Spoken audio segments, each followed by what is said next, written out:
চাচা হ্যাঁ চাচা। এর সময় কি বন্যা টন্যা হইতো না? বন্যা টন্যা তো বাজান পাইছি কয়েকটা, এর মধ্যে তোমার 2004-এর একটা বন্যার কথা। ঠিক আছে। তোমার আগরপুর হাই স্কুল আছে না, চিনুই তো? চিনতাম না রে। ওই যে ঈদের ছাদের মধ্যে পানি উঠে হচ্ছিল, আইসব বনাস বাতি আর কইও না।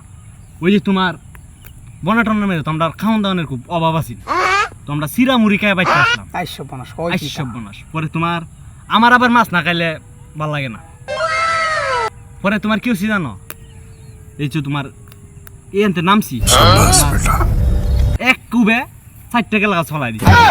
আইসব বনাস বাতি ঈদে কি কইলাম, তোমার এক কুবে 60 টাকা লাজ বাইন্দা ইমন টিকে বাইন্দা বুড়া বানাইছি, তোমার টাইটানিক জাহাজের মতোই বসে।